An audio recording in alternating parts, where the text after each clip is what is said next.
2 सवाल। पहले वो अनुष्ठान के बारे में बात करना चाहूँगा। 24 लाख आपने कहा? 24 लाख। 24 लाख बार एक मंत्र का जाप करना पड़ता है। और गायत्री मंत्र, आई वोंट इवन से कि एक बीज मंत्र है, लंबा मंत्र है, बिल्कुल। 4 लाइन है। तो सबसे शॉर्ट समय में अगर कोई करने जाए गायत्री मंत्र तो कितना टाइम लग सकता है? दिन के अगर आप 7-8 घंटे बैठो तो 3 साल में या फिर 4 साल में हो सकता है। 3 या 4 साल। हाँ। पर एक एक बार वो 24 लाख बार जाप कर लिया फिर क्या होता है? 24 लाख जाप करने के बाद रणवीर, सबसे पहली जो चीज़ आपके साथ होती है, आपका माइंड एकदम काम हो जाता है और आपको, अगर स्क्रिप्चुरल बात मैं आपको बताऊं, जी। स्क्रिप्चर में जो लिखा हुआ है, वेद माता गायत्री सिद्ध हो जाती है आपको। वेद माता गायत्री सवितुर गायत्री है, जो सूर्य भगवान का मंत्र जिसे कहा जाता है, और वही वेद माता भी है जिन्होंने चारों वेदों में जो विराजमान है, जो दिव्य शक्ति विराजमान है, वही वेद माता गायत्री है। सबसे पहली रिक्वायरमेंट उसके लिए यही है कि आपको पूर्ण श्रद्धा के साथ, पूर्ण आस्था के साथ ये चीज़ करनी पड़ेगी। विधि विधान भी ज़रूरी है, लेकिन वो थोड़ा अगर साइड में रखेंगे तो सबसे ज़्यादा इम्पोर्टेंट है फेथ। अगर आप सिर्फ और सिर्फ पैरट की तरह, एक तोते की तरह उसे करते जाएंगे, उसका कोई मीनिंग नहीं है। उसे 110% उसका मीनिंग समझ के पूर्ण आस्था के साथ उसे चांटिंग करना पड़ेगा, चांट करना पड़ेगा। तब जाकर जो स्वामी जी का एक एक्सपीरियंस रहा हुआ है वो मैं आपको रिपीट करना चाहूँगा कि माँ के साक्षात दर्शन संभव है। और हमारे यहाँ पे बहुत ही बड़े आचार्य हो चुके हैं, पंडित राम शर्मा आचार्य, जिन्होंने गायत्री माँ को सिद्ध किया था। और आज की तारीख में आपने शायद सुना होगा, गायत्री परिवार बहुत जगह पे, हरिद्वार से लेकर ऋषिकेश से लेकर अपना वृंदावन से लेकर बहुत सारी जगह पे उनके आश्रम भी है।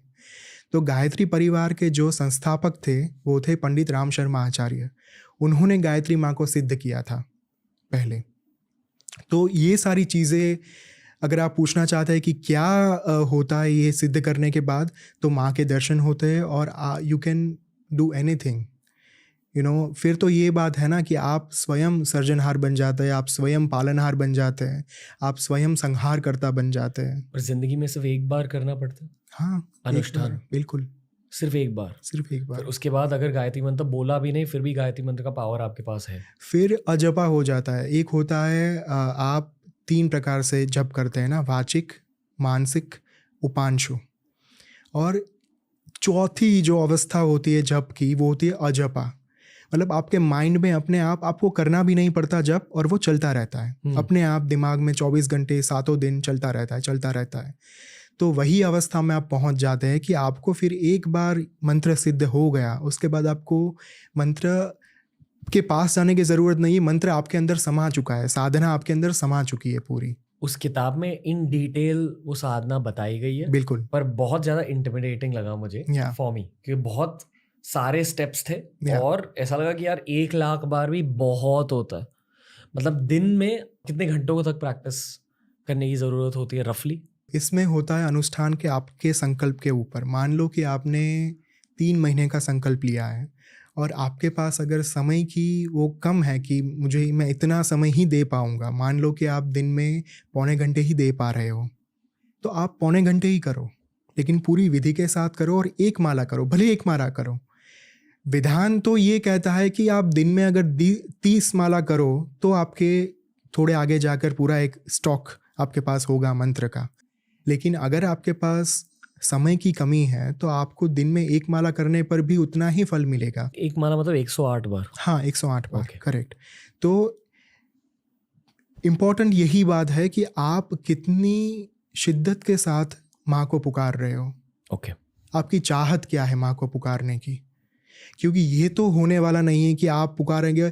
माँ को आपकी इंटेंशन पता है, माँ को पता है कि ये किस इंटेंशन से मुझे पुकार रहा है, या फिर ये सिर्फ और सिर्फ देखना चाहता है कि मंत्र काम करता है या नहीं करता, फॉर एग्जाम्पल।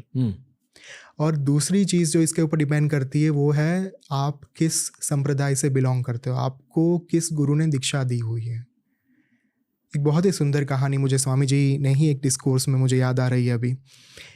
अम, एक राज ज्योतिषी थे, और राज ज्योतिषी बहुत ही बड़े साधक थे गायत्री माँ के, वेद माता गायत्री के। और राजा के कामकाज और पैलेस के पूरे कामकाज के लिए उन्हें समय नहीं मिलता था साधना का। तो उन्होंने अपने छोटे भाई को पूरा कार्यभार सौंप दिया कि आप राज ज्योतिषी बनो, मैं चला साधना करने, क्योंकि मुझसे ये हो नहीं रहा, और ना तो मुझसे साधना हो रही, ना तो ये यहाँ का काम मुझसे हैंडल हो रहा है। तो वे चले गए साधना करने के लिए जंगल में, और उन्होंने 30 साल की एज में ही वेंट टू द वुड्स। जंगल में जाने के बाद जब वो 72 साल के हुए, तब तक उन्होंने साधना ही की सिर्फ और सिर्फ, लेकिन माँ के दर्शन नहीं हुए। 24 लाख का एक अनुष्ठान एक साल में, आप सोच लो, उन्होंने 72 साल तक अपनी ज़िंदगी के हर साल एक एक अनुष्ठान किया, और एक अनुष्ठान 24 लाख का था। कितने अनुष्ठान किए होंगे उन्होंने? 72 साल तक उनको यही लगा कि नहीं, माँ आएंगी, माँ आएंगी। और जब माँ नहीं आई 72 साल तक, तब एक बार वो घूम रहे थे कहीं पे, और स्मशान में जाकर रुके। वहाँ पे एक सन्यासी बैठे हुए थे, और सन्यासी ने उनसे पूछा कि क्या हुआ बेटे, आप चिंता में लग रहे हो? उन्होंने कहा कि अगर आपको पता ही है चिंता में लग रहा हूँ मैं, तो आप बता दीजिए क्या हुआ। तो सन्यासी को पता चल गया कि माँ के दर्शन नहीं हो रहे। सन्यासी ने उनको पूछा कि मैं आपकी व्यथा समझता हूँ, मुझे एक बात बताओ, क्या आप सब कुछ छोड़ने के लिए तैयार हो? तो साधक ने कहा कि मैं सब कुछ छोड़ चुका हूँ, मैं 30 साल की उम्र में ही सब कुछ छोड़ चुका था, अब क्या छोड़ूं, मेरे पास छोड़ने के लिए कुछ बचा ही नहीं है। तब सन्यासी ने कहा कि ठीक है, मैं आपको सन्यास दीक्षा देता हूँ, मैं आपको अपनी लीनिएज में लेता हूँ, आपको अपना शिष्य मानता हूँ। आप अभी गायत्री मंत्र का चांट कीजिए। लेकिन ये जो घटना हुई, उससे पहले जब वो स्मशान में पहुँचे, उस सन्यासी ने उनको कहा कि आप पीछे एक बार देख लो। साधक ने पीछे देखा, पीछे 6 चिताएं बुझ चुकी थी, 7वीं चिता जल रही थी। सन्यासी ने कहा साधक से कि आपने ये 32 इयर्स में जितनी साधनाएं की, जितने अनुष्ठान किए, उस अनुष्ठान की वजह से आपके 6 जन्मों के कर्म नष्ट हो चुके हैं। जो आपका एक बैगेज था वो ख़त्म हो चुका है, सिर्फ एक जन्म का बैगेज अभी बाकी है। जब वो ख़त्म हो जाएगा तब माँ डेफिनेटली आपके सामने प्रकट होंगी ही होंगी। लेकिन फिर भी उन्होंने ज़िद की कि नहीं, मुझे माँ के दर्शन करने ही हैं, आप मुझे माँ के दर्शन कराओ। ठीक है, सन्यासी ने कहा कि मैं आपको दीक्षा देता हूँ।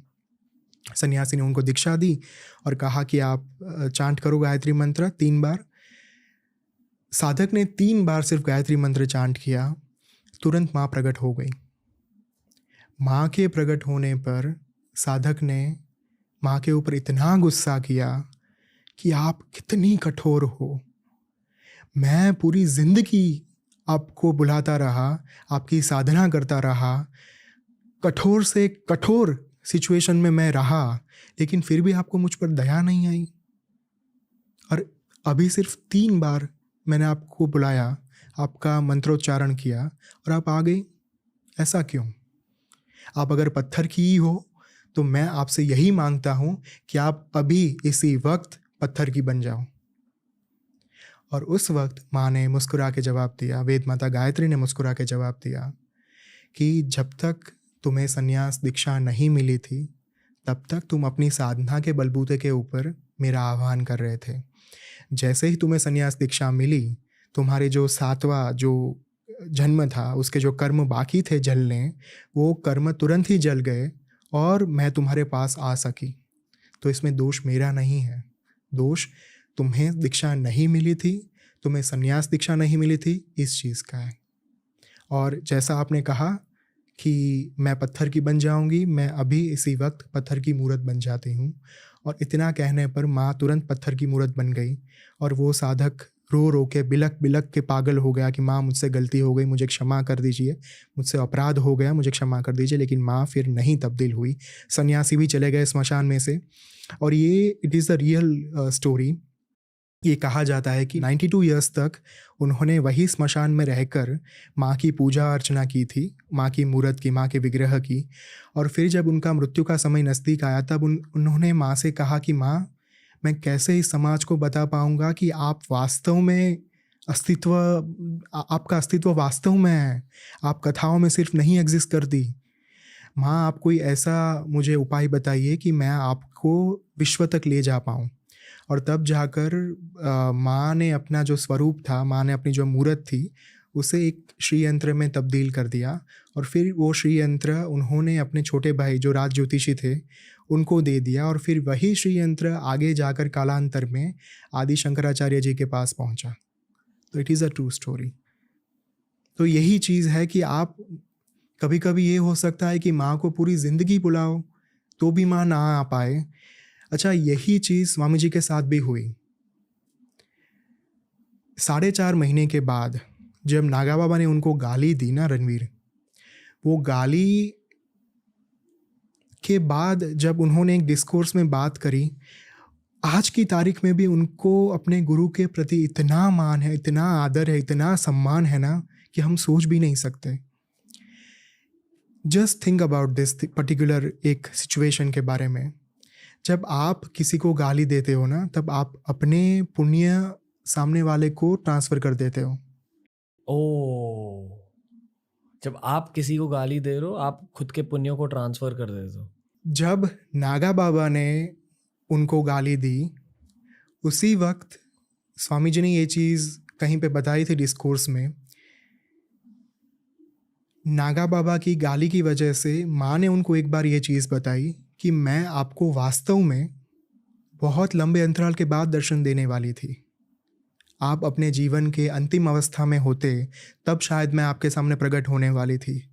लेकिन उस दिन आपके गुरु की वजह से उनका सारा पुण्य, उनका सारा तेज, उनका सारा तपोबल आपके पास आ गया। और यही वजह थी कि 1.5 साल की तपस्या में माँ को साक्षात फिजिकल फॉर्म में उनके सामने हाजिर होना पड़ा। क्योंकि नागा बाबा का जो तपोबल था, वही तपोबल इतना शक्तिशाली था कि उसी तपोबल के ज़रिए स्वामी जी माँ के दर्शन कर पाए।